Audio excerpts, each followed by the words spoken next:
கர்த்தர் கொடுக்கிற ஆசீர்வாதத்தில் வேதனை இருக்காது. அதுவே உலக பிரகாரமாக பெற்றுக்கொள்கிற ஆசீர்வாதத்தில், அதுவும் கர்த்தர் விரும்பாத ஆசீர்வாதத்தை பெற்றுக்கொள்ளும் போது அதுல ஒரு சாபம் இருக்கும்.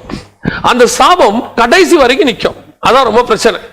இப்போ அநேகர் என்ன சொல்லுகிறார்கள், இதுல என்ன தப்பு இருக்கு? நம்ம உலக பிரகாரமா நீங்கள் சம்பாதிக்கிறது எந்த தப்பும் இல்லை. நான் உடனே உலக வேலைக்கு நீங்க போக வேணாம் சொல்லல. உலக வேலையில் கூட கர்த்தர் நியமித்த ஆசீர்வாதம் இருக்கு, அதுதான் நமக்கு வரணும். இன்னைக்கு சபைக்குள்ள உட்கார்ந்துக்கிட்டு சாபமான காசு, ஜனங்கள் உட்கார்ந்து கொண்டு சாபமானவர்களை சம்பாதிக்கிறார்கள். என்ன வட்டி கூட்டுறது? இன்னைக்கு என்ன கேட்கறாங்க சபைக்குள்ள உட்கார்ந்துக்கிட்டு, நான் வட்டி கூட்டா என்ன தப்பா?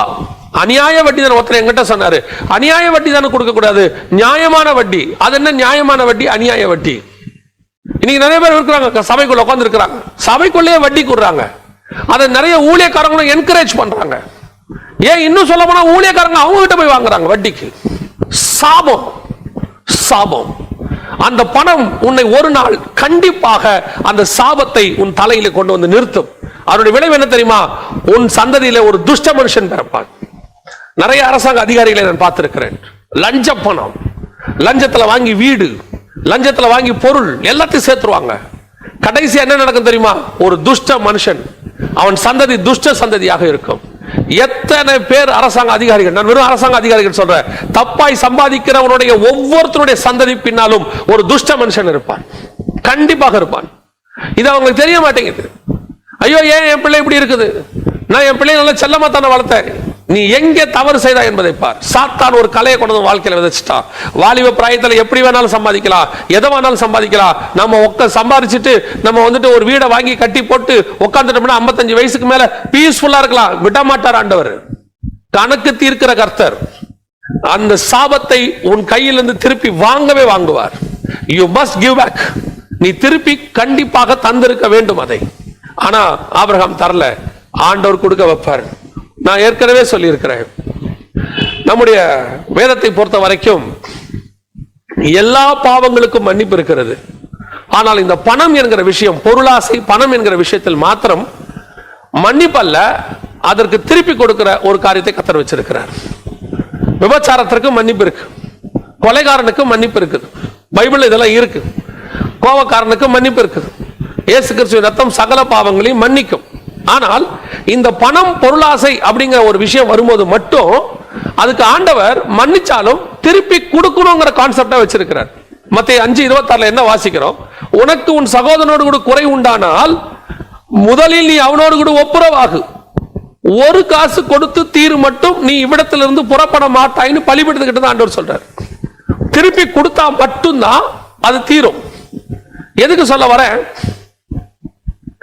நிறைய அரசாங்க அதிகாரிகள் அல்லது ஆரம்பத்தில் வட்டி கூடுறவங்க, இல்ல தவறான முறையில் சம்பாதிக்கிறவங்க, அக்கிரம செய்கைக்காரங்க எல்லாம் செஞ்சிடறாங்க. எல்லாத்தையும் செஞ்சு பணத்தை சம்பாதிச்சுட்டு அவங்க என்ன நினைக்கிறாங்க, இது எல்லாத்தையும் நாம சம்பாதிச்சாச்சு, கடைசி காலத்தில் நல்லவங்களா மாறிடுவாங்க. இன்னும் சொல்ல போனா ரட்சிக்கப்பட்டுருவாங்க. ரட்சிக்கப்பட்ட பிறகு ஆண்டவருக்குள்ள வந்துடுவாங்க. ஆண்டவருக்குள்ள வந்துட்டு ஒரு 50-55 வயசு வரும்போது அவங்க செய்ய வேண்டிய ஒரு காரியம், ரட்சிக்கப்பட்ட உடனே அவங்க என்ன செஞ்சிருக்கணும்னு கேட்டீங்கன்னா, இந்த வீடு அநியாயமாய் சம்பாதிக்கப்பட்ட வீடு, இந்த வீடு லஞ்சத்துல வந்தது, இந்த வீடு வட்டியில வந்தது, இந்த வீடு வழக்கு போட்டு வாங்கி அக்கா தங்கச்சிகளை ஏமாத்தி சம்பாதிச்சது. எத்தனை பேர் அக்கா தங்கச்சிகளை ஏமாத்தி வழக்கு போட்டு சண்டை போட்டு நடுத்தருக்கு இழுத்தி வைத்தறிச்சலோடு கூட சம்பாதிக்கிறவங்க எத்தனை பேர் இருக்கிறாங்க? அந்த ஆஸ்தி உனக்கு நிலைக்காது. ஒருவேளை உன் சந்ததி தப்பிச்சு கொள்ளும், உனக்கு அடுத்த சந்ததி மாட்டிக்கொள்ளும். கன்ஃபார்மா. அவங்க என்ன செய்யறாங்க? உடனடியாக அதை சம்பாரிச்சு வச்சிருவாங்க. அவங்க நினைச்சுக்கிறாங்க ரட்சிக்கப்பட்டாச்சு, இப்ப ஆண்டவர் எல்லா பாவத்தையும் மன்னிச்சிட்டார். ஆண்டவர் உன்னதான் மன்னிச்சாரு, ஆனா உன்னுடைய பாவத்துல அக்கிரமத்துல வந்ததை எப்படி மன்னிக்க முடியும்? ஒரு விபச்சாரி வந்தா ஆண்டவர் விபச்சாரியை மன்னிச்சிருவாரு, ஆனா விபச்சாரத்துல வாங்கின பொருள் என்ன செய்ய முடியும்? அதை விடணும். இவர் என்ன பண்ணணும்? திருப்பி தந்திருக்கணும். இது இப்ப திருப்பி தர முடியாது. பாருங்களேன், இப்ப சகைவு இருக்கிறாரு. சகையோட விஷயத்தை கவனிங்க. சகைவ தூரத்துல ஆண்டவரை பார்த்துட்டாரு. சகைவ ஆண்டவரை பார்த்ததுனால ரட்சிப்பு வரல. பாருங்க, ஆண்டவர் கிட்ட வந்துட்டாரு. கிட்ட வந்துட்டு சகைவை இறங்கி வாங்குறாரு. இந்த வார்த்தையை கேட்ட உடனே சகைவுக்கு ரட்சிப்பு வரல. பாருங்க, இன்னும் சகைவு இறங்கிட்டார் கீழே இருந்து. சகைவு மரத்தை விட்டு இறங்கின உடனே ரட்சிப்பு வந்துச்சா? வரல. ரெண்டு பேரும் பேசிக்கிட்டே வராங்க. சகைவு வீட்டு வரைக்கும் வராங்க. இயேசு கூடவே நடக்கிறார். சகைவு இயேசு கூடவே நடக்கிறார். அதனால அவருக்கு ரட்சிப்பு வந்துச்சா? வரல. எப்ப அப்ப சகைவுக்கு ரட்சிப்பு வந்துச்சு பாருங்க. ஒரு வார்த்தையை சொல்றாரு, எங்க இருக்கவங்க சொல்றாங்க, ஒரு ஆயக்காரன், ஒரு அநியாயமாய் வரி வசூலிக்கிறவன் இவங்கிட்ட போய் இப்படி பண்றாங்களே, அவனோடு கூட இயேசு இருக்கிறாரு. உடனடியாக சகைவு சொல்கிறார், அநியாயமா யாரிடத்தில் வாங்கி இருப்பேனால் நாளத்தனை என்ன திருப்பி தருகிறேன்னு சொன்ன உடனே இயேசு சொல்றாரு, இப்பொழுது இந்த வீட்டுக்கு ரட்சிப்பு வந்தது. அந்த பணத்தை திருப்பி கொடுக்கிறேன்னு சொன்னா தான் அந்த வீட்டுக்கு ரட்சிப்பு. அந்த ஒரு வெள்ளிக்காசையும் நீ திருப்பி ஒரு பணத்தையும் திருப்பி கொடுத்தாதான் உனக்கு மீட். கொடுக்க வேண்டிய காசை நீ கொடுக்கணும். இன்னைக்கு எத்தனை பேர் வழக்கு, எத்தனை பேர் கேஸ் போட்டுக்கிட்டு இருக்காங்க. வாங்கினது அநியாயம் தெரியும், வாங்கின காசை திருப்பி கொடுக்கறது இல்ல, வாங்கின காசை ஏமாத்துறது. நினைச்சுக்காத சட்டப்படி ஜெயிச்சிட்டோம்.